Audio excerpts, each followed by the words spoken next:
Hello, football fans. Hello, NFL fans. Well, I'm going to give you some final thoughts on the Super Bowl yesterday. First of all, for all those people crying about the holding call at the end, well, listen, I'm going to post a link in the bottom description by NFL.com. So, James Bradberry admitted he held. Okay? He admitted it. And at the end of the game, the coach didn't make a big deal of it. He said the other things that go on in the game, that happened in the game, that took part in this, and he's 100% right. So, the game was... Listen, every time you do something like that, you risk of getting called. I don't care they haven't been getting called the whole game. And I know it's frustrating, because I've been on the other side, too, as a Giant fan. It is what it is. Bad calls are part of the game. Bad non-calls are part of the game. Go ask Sean Payton about what happened to him in the NFC Championship against the Rams. The famous pass interference where the guy was mugged and was never called. Listen, it's part of the game. You got to move on from it. All right? James Bradberry, like a man, stood up and says it was a hold. So even though I don't like the Eagles at all, I don't like their fans, I'm not gonna deny that. He manned up. He manned up. He said it was a hold. And the coach, Sirianni, good job. He says, look, other things happened in the game. And he's right. Second of all, the game didn't kick off to, I think, almost 6:50 when it's supposed to kick off at 6:28 originally. Please start the game, please. All right, as I always said, the Championship Sunday, the AFC NFC Championship, is the last day for true football fan because of all the crap they throw in a Super Bowl. I'm not going to talk about the 5-hour pregame show because I didn't watch 1 second of it because it's just too long. When I was a kid, I used to love that stuff. But when you're an adult, you have other responsibilities and time is short. And you have 2 weeks of, now what we have, of 24/7 sports radio and 24/7 ESPN stuff and all kinds of... There's no need to watch a 4 or 5 hour pregame show anymore. Back in the days when we didn't have that other stuff, I could see doing it. It made sense. Not anymore. I thought Greg Olsen and Kevin Burkhardt did a good game. Kevin Burkhardt is a diehard Eagles fan, by the way. He did a good job hiding that stuff.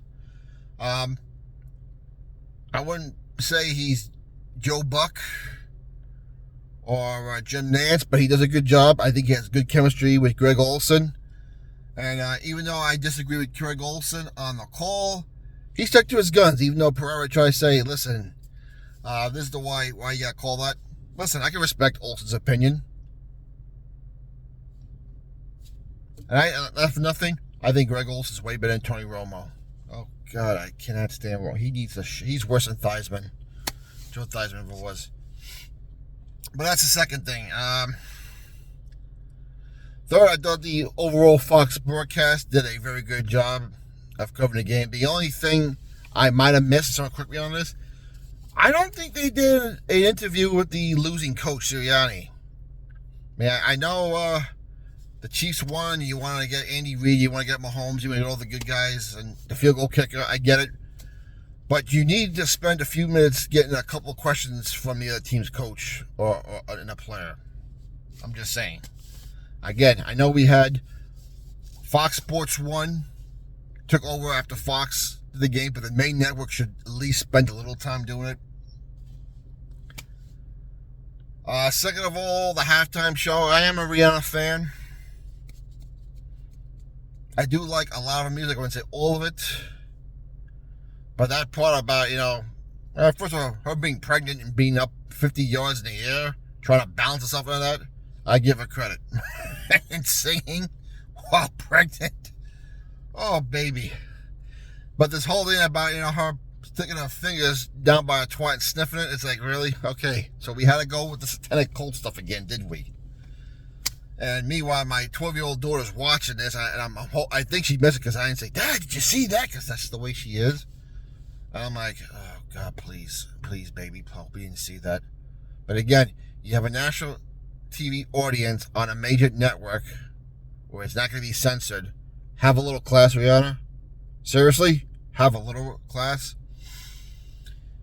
And for all the people who are going to say, well, the Eagles lost because of a bad call. All right, let's go over the stats real quickly here. First of all, the Eagles won almost every offensive stat except for, I think, for rushing. I think Kansas City definitely got one rushing, but everything else went to the Eagles. The Eagles had the ball for 10.5 minutes more than the Chiefs, and they had 19 more plays on offense more than the Chiefs.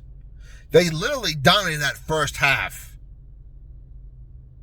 and probably should have been ahead by more. Plus, the Chiefs missed a chip shot field goal, which could have cost them that game. Get the good old doink. And you had a 10-point lead, and you blew that. Your vaunted physical Philly defense, which I think was number one in the league. Was he them on the Niners, I think? Either way, I'm pretty sure the Eagles were a top 5 defense. Your offense dominated the game.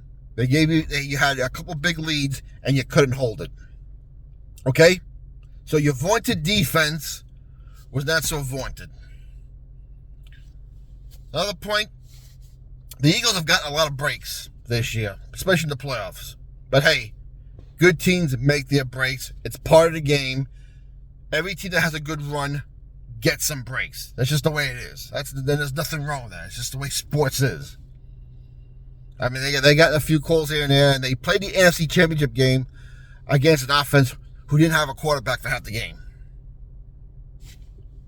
You knock out the third string, you knock out the fourth string, you bring back the third string guy in who can only throw a 5-yard pass because, as it turns out, Brock is having Tommy John surgery. So the Niners are going to have about 3-4 quarterbacks in the scrap heap come back next year competing for a job. That should be interesting. So, listen, the Eagles had everything go their way yesterday. They had one cold goal against them in the end. Sorry. It is what it is. Suck it up. What else about the game itself?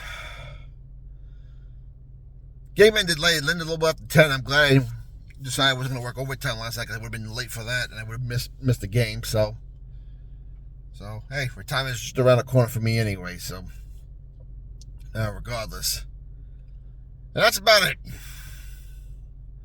I thought the Fox broadcasters did a good job. The Fox Oval, except for not, I think, missing the coach's interview at the end on the losing side. Sarah, correct me if I'm wrong, because I was in a rush to get out of there because my wife was complaining, I need to go home, I'm tired, the baby has to go to school tomorrow. Yeah, all right, I get it, honey. No problem. So, if they did, someone correct me. But that's my thoughts in the Super Bowl. I am glad the Chiefs won. And we'll talk to you later.